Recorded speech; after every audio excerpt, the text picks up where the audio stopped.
everyone, I hope you all are doing well. तो इस video में हम क्लास 6th साइंस के chapter number 4 that is sorting material into groups इसे discuss करेंगे। इस चैप्टर में हम अलग अलग तरह की मटेरियल, अलग अलग तरह की ऑब्जेक्ट्स को ग्रुप्स में कैसे डिवाइड करते हैं, किस बेसिस पे डिवाइड करते हैं, ये डिस्कस करेंगे। हम सभी अपने चारों तरफ अलग अलग तरह की चीजों को देखते हैं, तो we can say we have a large variety of objects around us, जिसमें अलग अलग तरह की चीजें शामिल है, वो चाहे हमारे रूम के अंदर हो, क्लासरूम में हो या हमारे सराउंडिंग में, नेचर में प्रेजेंट हो। For example a chair, a cycle, toys, cooking utensils means जो हम बर्तन यूज करते हैं खाना बनाने के लिए, stones, water, books, clothes, fruits, vegetables, TV, computer, cars, glass, ball, buckets, pipes, wood, chalk, nails, salt, mobile, etc.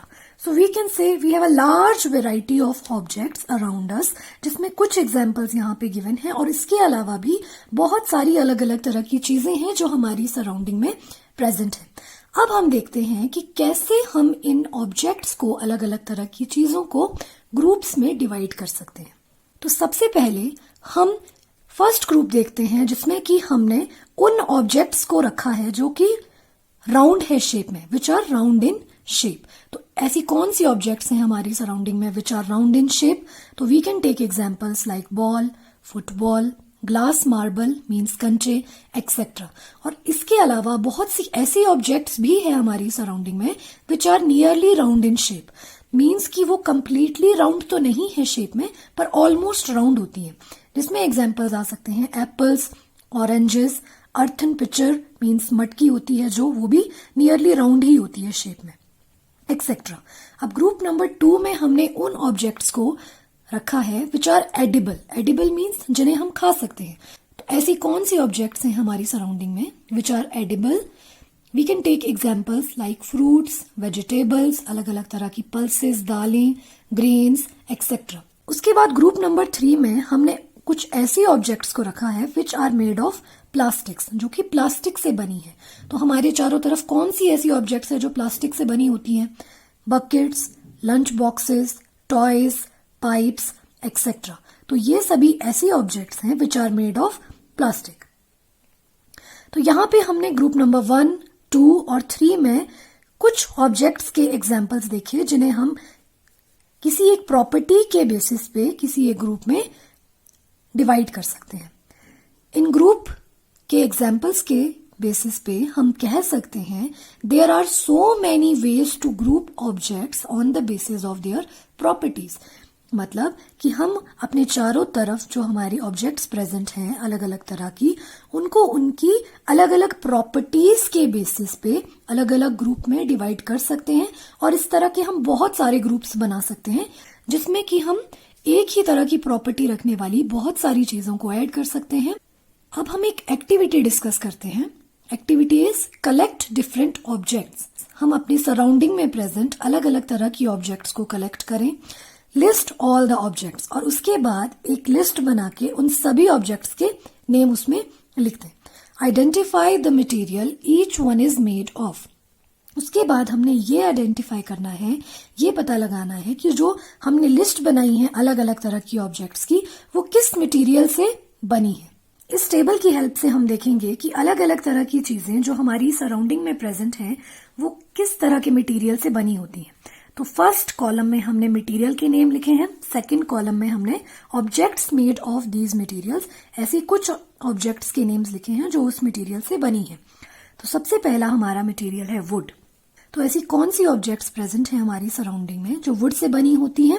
तो we can take examples like chair, table, अलमीरा, डोर, पेंसिल, एक्सेट्रा। अब ऐसी कौन सी ऑब्जेक्ट्स हैं जो पेपर से बनी होती हैं? Books, notebooks, toys, newspapers, calendars, etcetera. Now the objects which are made up of plastic, इसमें हमारे पास एग्जाम्पल्स आ सकते हैं bucket, toys, pipes, containers, etcetera. अब हम देखते हैं ऐसी ऑब्जेक्ट्स के एग्जाम्पल जो कॉटन से बनी होती है, suits, lamp wick, cotton wool, etcetera. तो ये कुछ मटेरियल्स के एग्जाम्पल थे और उससे बनी हुई चीजों के एग्जाम्पल थे जो हमने इस टेबल में देखे। तो इन एग्जाम्पल्स के बेसिस पे हम कह सकते हैं an object could be made of a single material और मैनी मटेरियल्स। एक ऑब्जेक्ट एक सिंगल मटेरियल से भी बनी हो सकती है और एक से ज्यादा मटेरियल से, अलग अलग तरह के मटेरियल्स को आपस में ऐड करके भी बनी हो सकती है। And one material could be used for making many different objects. और एक ही तरह का मटेरियल अलग अलग तरह की ऑब्जेक्ट्स बनाने के लिए यूज किया जा सकता है। फॉर एग्जाम्पल वुड एक मटेरियल है जिससे हम चेयर भी बना सकते हैं, टेबल भी बना सकते हैं, डोर्स भी बना सकते हैं, एक्सेट्रा। अब हमारे पास एक इंटरेस्टिंग क्वेश्चन बनता है, What decides which material should be used for making any given object? कि किस बेसिस पे, कैसे हम ये डिसाइड कर सकते हैं कि एक मटेरियल किसी पर्टिकुलर ऑब्जेक्ट को बनाने के लिए यूज किया जा सकता है या नहीं किया जा सकता है। फॉर एग्जाम्पल हम कैसे बता सकते हैं कि एक कंटेनर अगर हमें बनाना है तो वो हमें प्लास्टिक से ही बनाना होगा। सपोज अगर हमें पानी को रखने के लिए एक ग्लास की जरूरत है तो वो स्टील या प्लास्टिक से ही बनना चाहिए। क्यों हम ऐसा नहीं कह सकते कि हम वाटर को एक क्लॉथ में भी इकट्ठा करके रख सकते हैं। तो ऐसा क्या है जो हमें ये डिसाइड करने में हेल्प करता है कि एक ऑब्जेक्ट किसी पर्टिकुलर मटेरियल से ही बनेगी और दूसरे मटेरियल से नहीं बन सकती। तो ये जानने के लिए there are some properties of material. किसी भी मटेरियल की अलग अलग तरह की प्रॉपर्टीज होती हैं जिसके बेसिस पे हम ये डिसाइड कर सकते हैं कि उस मटेरियल से जो ऑब्जेक्ट बनेगी उसका यूज हम कैसे करेंगे। तो it is important to know the various properties of any material for their proper usages. किसी भी मटेरियल से अगर हमें कोई ऑब्जेक्ट बनानी है उसके प्रॉपर यूज के लिए हमें उस मटेरियल की प्रॉपर्टीज का पता होना जरूरी है। अब हम एक एक करके मटेरियल्स की अलग अलग प्रॉपर्टीज को डिस्कस करेंगे, जिसमें सबसे पहले हमारे पास कौन सी प्रॉपर्टी है, अपीयरेंस। अपीयरेंस मीन्स कि कोई एक ऑब्जेक्ट या कोई चीज कैसी दिखाई देती है। Materials usually look different from each other. अलग अलग तरह के जो मटेरियल्स हैं अगर हम अपनी सराउंडिंग में भी देखें तो हम उनको देख के बता सकते हैं कि वो एक दूसरे से अलग है। सपोज अगर हमारे पास एक वुड है और एक आयरन की नेल है तो हम उनको देख करके बता सकते हैं कि वुड का मटेरियल अलग है और आयरन नेल का मटेरियल अलग है। अब हम एक एक्टिविटी परफॉर्म करेंगे, collect some pieces of different materials. अलग अलग तरह के मटेरियल्स के हम पीसेस कलेक्ट करेंगे। For example paper, wood, copper wire, chalk, aluminium sheet, etcetera. Separates these materials into 2 groups. अब इन मटेरियल्स को हमें 2 ग्रुप्स में डिवाइड करना है, shiny materials, non shiny materials. उसके बाद हम क्या करेंगे, then cut each material into 2 pieces. हमने जो ये मटेरियल्स कलेक्ट किए, paper, wood, copper wire, chalk, aluminium sheet, उन्हें हम 2 पीसेस में कट कर देंगे। उसके बाद हम उनके सरफेसेस को देखेंगे और उनके सरफेसेस के अकॉर्डिंग उन्हें इन ग्रुप्स में डिवाइड करेंगे। हमारे पास ग्रुप 1 है शाइनी मटेरियल, ग्रुप 2 है non shiny materials. Shiny materials को ही हम लस्टरस मटेरियल भी बोल सकते हैं, नॉन शाइनी मटेरियल्स को हम लस्टरलेस मटेरियल्स भी बोल सकते हैं। अब शाइनी मटेरियल्स में कौन से एग्जांपल्स आएंगे, कौन सी ऑब्जेक्ट्स आएंगी जिनके सरफेस पे शाइन हो। नॉन शाइनी मटेरियल्स में वो हमारे एग्जांपल्स, वो ऑब्जेक्ट्स आ जाएंगे जिनमें शाइन नहीं हो, मतलब जिनकी अपीयरेंस डल हो या उनके सरफेस पे शाइन ना हो। तो हमने जो ऑब्जेक्ट्स ली थी उसमें से कॉपर वायर, एल्यूमिनियम शीट, ये हमारी शाइनी मटेरियल्स हैं। वुड, चॉक, पेपर, ये नॉन शाइनी मटेरियल्स में आ जाएंगे। Materials that have lustre are usually metals. ऐसे मटेरियल्स जिनके सरफेस पे शाइन हो, चमक हो, वो यूजुअली मेटल्स होते हैं। अब मेटल्स में हमारे पास कौन कौन से एग्जांपल्स आ सकते हैं, iron, copper, gold, silver, aluminium, etcetera. ये सभी मेटल्स हैं और इनके सरफेस पे शाइन होती है।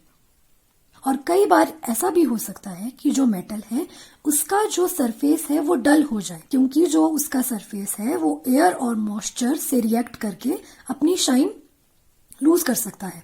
तो उस केस में हम क्या करेंगे, तभी हम किसी भी ऑब्जेक्ट को 2 पीसेस में कट करेंगे, ताकि कट करने के बाद जो उसका फ्रेश सरफेस है उसे देख के हम बता सकें कि वो जो हमने ऑब्जेक्ट ली है वो शाइनी मटेरियल है कि नॉन शाइनी मटेरियल है, या फिर वो लस्ट्रस मटेरियल है या नॉन लस्ट्रस मटेरियल है।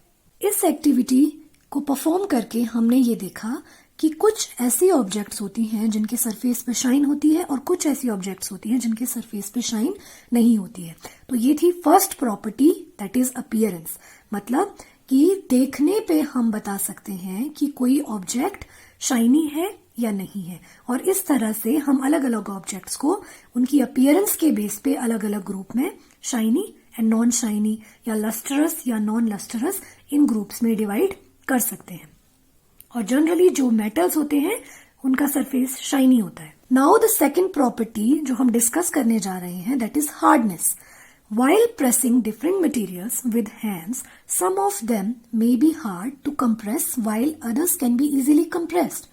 अगर हम अपने सराउंडिंग में प्रेजेंट अलग अलग ऑब्जेक्ट्स को लें और उन्हें अपने हैंड से प्रेस करके देखें तो हम बोल सकते हैं कि उनमें से कुछ ऑब्जेक्ट्स ऐसी होंगी जो इजीली कंप्रेस हो जाएंगी, उन्हें हम इजीली प्रेस कर पाएंगे, और उसी तरह से कुछ ऑब्जेक्ट्स ऐसी भी होंगी जिन्हें हम इजीली कंप्रेस नहीं कर पाएंगे। तो materials which can be compressed or scratched easily are called soft. ऐसे मटेरियल्स जिन्हें हम इजीली कंप्रेस कर सकते हैं या स्क्रैच कर सकते हैं उन्हें हम कहते हैं सॉफ्ट मटेरियल्स। इसमें हमारे पास एग्जांपल्स हैं कॉटन, स्पॉन्ज एक्सेट्रा। उसके बाद materials which are difficult to compress और स्क्रैच आर कॉल्ड हार्ड। ऐसे भी हमारे सराउंडिंग में बहुत से मटेरियल हैं जिन्हें हम इजीली कंप्रेस नहीं कर सकते या फिर उनको स्क्रैच करना बहुत डिफिकल्ट है, कंप्रेस करना बहुत डिफिकल्ट है, तो उन्हें हम कहते हैं hard materials. In this we have examples like wood, stone, a nail etcetera. Second property of materials जिसके बेसिस पे हम उन्हें टू ग्रुप्स में डिवाइड कर सकते हैं, और ग्रुप्स क्या है, हार्ड या सॉफ्ट, वो प्रॉपर्टी है hardness. Now the third property जिसे हम डिस्कस करेंगे वो है सॉल्युबिलिटी। इस प्रॉपर्टी को जानने से पहले हम एक एक्टिविटी परफॉर्म करेंगे, उसके बेसिस पे हम इस प्रॉपर्टी को डिस्कस करेंगे। एक्टिविटी है collect samples of some solid substances such as sugar, salt, chalk powder, sand etcetera. हम कुछ सैंपल्स लेंगे सॉलिड सब्सटेंसेस के, इसमें कि हम कौन सी चीजें लेंगे, sugar, salt, chalk powder, sand. Take 4 glasses and fill each one of them about 2/3 with water. उसके बाद हम 4 glasses लेंगे और उन्हें पानी से फिल कर देंगे। Add each 4 solid substances in different glasses. उसके बाद हमने जो ये solid substances लिए हैं, sugar, salt, chalk powder, sand, इन्हें अलग अलग ग्लास में फिल कर लेंगे। Stir the contents with a spoon. उसके बाद हम एक स्पून लेकर सभी ग्लासेस में हमने जो ये अलग अलग कंटेंट्स को ऐड किया है इन्हें अच्छे से मिला लेंगे। Wait for few minutes. उसके बाद हम कुछ मिनट्स तक उन चीजों को वैसे ही रहने देंगे। Observe what happen to the substances added to water.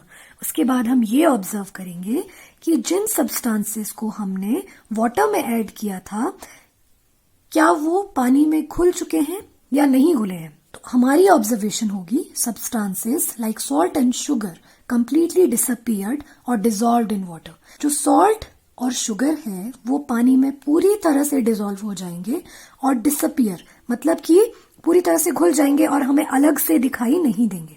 And substances like chalk powder and sand do not mix with water and do not disappear even after we stir for a long time. उसके अलावा जो हमने बाकी 2 substances लिए थे chalk powder and sand, वो पानी में नहीं घुलेंगे और अगर हम उन्हें काफी देर तक स्टिर भी करें मतलब पानी में अच्छे से घोलने की कोशिश भी करें तब भी वो पानी में नहीं घुलेंगे। ये हमारी ऑब्जर्वेशन थी इस एक्टिविटी से। अब हम रिपीट करेंगे इसी सेम एक्टिविटी को with lemon juice, mustard oil, coconut oil and vinegar के साथ। पहले हमने पानी में सॉलिड सब्सटेंसेस को घोल के देखा कि कुछ सब्सटेंसेस अच्छे से घुल जाते हैं, कुछ नहीं घुलते हैं।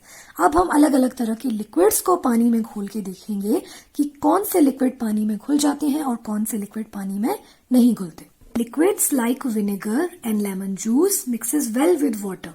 तो जब हम इन अलग अलग लिक्विड्स को पानी के अलग अलग ग्लासेस में घोलेंगे तो हम देखेंगे विनेगर एंड लेमन जूस पानी में अच्छी तरह से घुल जाएंगे। But liquids like mustard oil and coconut oil do not mix with water. Mustard oil, coconut oil पानी में अच्छी तरह से नहीं घुलते हैं and form a separate layer when kept aside for some time. और अगर हम उन्हें पानी में घोलें और कुछ देर के लिए अलग से ऐसे छोड़ के रख दें तो उनकी एक अलग लेयर बन जाती है पानी के ऊपर. Similarly some gases are soluble in water whereas some are not. Solids और लिक्विड्स की तरह ही कुछ ऐसी गैसेस होती हैं जो पानी में घुल जाती हैं और कुछ ऐसी गैसेस भी होती हैं जो पानी में अच्छे से नहीं घुलती. For example, oxygen dissolves in water and it is very important for the survival of animals and plants that live in water. Oxygen एक ऐसी गैस है जो पानी में अच्छी तरह से घुल जाती है और इसकी ये प्रॉपर्टी बहुत इंपॉर्टेंट है उन एनिमल्स और प्लांट्स के लिए जो पानी के नीचे सरवाइव करते हैं, जिन्हें ऑक्सीजन की जरूरत होती है. और उन्हें ऑक्सीजन कहाँ से मिलती है?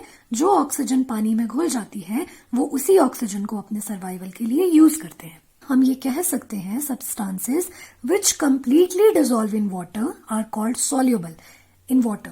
ऐसे सब्सटेंसेस जो पानी में पूरी तरह से घुल जाते हैं हम उन्हें कहते हैं these substances are soluble in water, जिसमें हमारे पास एग्जांपल्स हैं salt, sugar, vinegar etcetera. And substances which do not dissolve in water are called insoluble in water. अब ऐसे सब्सटेंसेस जो पानी में अच्छी तरह से नहीं घुलते हैं वो उन्हें हम क्या कहते हैं? Insoluble in water. जिसमें हमने एग्जांपल्स देखे mustard oil, coconut oil, sand, chalk powder, etc. अब एक important point है कि water also dissolves a large number of substances, for example, nutrients in our body. Water हमारी बॉडी के लिए एक important component इसलिए भी है क्योंकि ये कुछ nutrients और बहुत सारे ऐसे important substances जो हमारी बॉडी की proper functioning के लिए जरूरी है उन्हें dissolve करता है और उन्हें transport करता है हमारी बॉडी में. इसके अलावा जो बाकी की important properties इस चैप्टर में रह जाती हैं उन्हें हम नेक्स्ट वीडियो में डिस्कस करेंगे. That is all about this video. I hope ये वीडियो आप सभी के लिए यूजफुल रही होगी. Thank you so much.